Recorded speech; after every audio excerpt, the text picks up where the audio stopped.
students, welcome to Pharmacy Notes by US. Today we discuss suppositories part 4.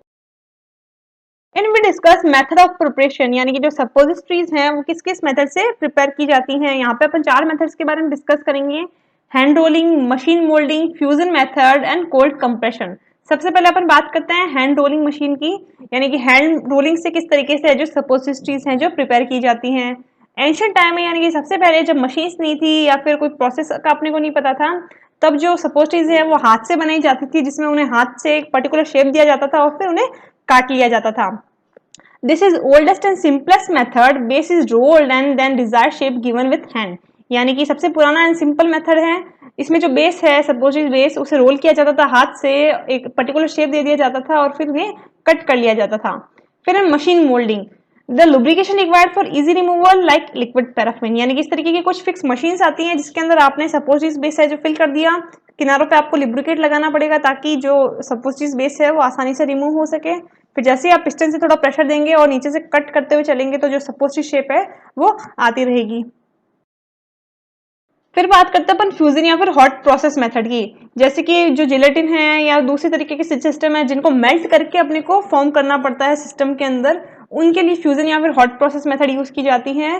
They use for dispensing purpose, यानी कि basically ये dispensing purpose के लिए use की जा रही है, यानी कि किसी को देनी है ट्रीटमेंट के हिसाब से। In this the base is melted, the medicament is incorporated in it and filled in lubricated moulds. यानी कि बेसिकली इसका जो तरीका रहता है वो बनाने का वो ये रहता है कि जो बेस है, सपोज आप ग्लिस्ट्रोजिलेटिन बेस यूज कर रहे हैं तो उससे आप पहले सोक करेंगे, फिर से मेल्ट करेंगे।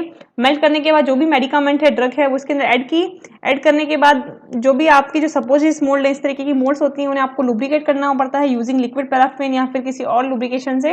और वो सपोज जो लिक्विड है बिफोर कूलिंग आप इसके अंदर इंसर्ट कर देते हैं। फिर सपोज इस मोल्ड को ठंडा किया जाता है और जो शेप है, क्योंकि टेम्परेचर कम हो गया है तो जो जिलेटिन है या फिर जो बेस है वो कूल होने पे सॉलिडिफाई हो जाएगा और सिस्टम है जो शेप के रूप में बाहर की तरफ आ जाएंगी। In this lubrication is use to prevent adhering, यानी कि लुब्रिकेशन किया जाता है ताकि जो सिस्टम है या जो बेस है वो सिस्टम में चिपके ना। बेसिकली इस तरीके के सपोजिस मोल्ड होते हैं, जैसे ही आपने जो बेस है और मेडिकामेंट है जिन्हें मेल्ट किया, मेल्ट करने के बाद इसमें लुब्रिकेशन लगा के इसे इस तरीके से बंद कर दिया जाता है। बंद करने के बाद इसके अंदर सपोजिस है जो फिल कर दी जाती है। फिल करने के बाद आप इसे कूल करते हैं तो जो लिक्विड है वो सॉलिड में कन्वर्ट हो जाएगा और सपोजिस है जो कि बाहर की तरफ निकल के आ जाती हैं। बेसिकली जो बेस है उसके अकॉर्डिंग अपने को लुब्रिकेशन यूज करना पड़ता है, जैसे कि अगर आप कोका बटर यूज कर रहे हैं तो लुब्रिकेशन आप सॉफ्ट सोप, ग्लिसरीन या फिर एल्कोहल यूज कर सकते हैं। ग्लिसरोजिलेटिन बेस यूज कर रहे हैं तो आपको लिक्विड पैराफिन या फिर arachis oil type of lubricant use करने चाहिए। और अगर सिंथेटिक बेस या फिर मैक्रोजेल्स यूज कर रहे हैं तो क्योंकि दे आर मॉडिफाइड तो उसके अंदर अपने को कोई भी लुब्रिकेशन की रिक्वायरमेंट नहीं होती, यानी कि यहाँ पे स्टिकी जो प्रॉब्लम है वो सिंथेटिक बेसिस के साथ देखने को नहीं मिलती। फिर बात करते हैं cold compression method. Cold compression यानी कि विदाउट हीटिंग प्रोसेस या विदाउट ट्राइचुरेशन प्रोसेस सीधी की सीधी है, जो कि सपोस्टीज या फिर एक पर्टिकुलर डिजायर शेप देना। बेसिकली जो कोल्ड कंप्रेशन मेथड है वो इसलिए फॉलो किया जाता है क्योंकि जो ड्रग्स है वो थर्मोलेबाइल है, यानी कि हीट करने पे खराब हो रही है, या फिर इनसॉल्युबल ड्रग्स हैं। इनसॉल्युबल होगी तो क्या होगा, जैसे ही आपने उसको मोल्ड में फिल किया तो ड्रग है जो नीचे की तरफ इकट्ठी हो जाएगी। तो बेसिकली कोल्ड कंप्रेशन मेथड उन सिस्टम के लिए यूज किया जाता है, इस तरीके की मशीन रहती है इसके अंदर। In this cocoa butter grated mixed with ingredient, यानी कि सपोज आप जो बेस है सपोज वो कोका बटर ले रहे हैं तो उसे आप पहले ग्रेट करेंगे, जो भी बाकी इंग्रेडिएंट्स आपको ऐड करने हैं उनके साथ। फिर compression of prepared mass done using compression machine, यानी कि जो भी आपने मास प्रिपेयर किया है उसे आप इस मशीन में फिट कर देंगे और फिर आप कंप्रेस करेंगे। Pressure is applied from one end to release the mass from the other end, यानी कि पर्टिकुलर प्रेशर रिलीज किया जाएगा पिस्टन से जैसे आप प्रेशर रिलीज करेंगे तो सामने की तरफ प्रेशर जो है वो लगेगा और जो सिस्टम है वो दूसरी तरफ से बाहर की तरफ आना शुरू हो जाएगा।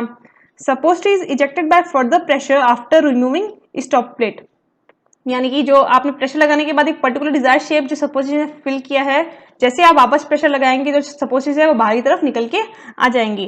बेसिकली अगर अपन इनको नाम से डिनोट करके बताएं तो इसके अंदर ये रहता है कि जो compression of prepared mass is done on hand of power operated compression machine, इस कंप्रेशन मशीन के थ्रू रहता है।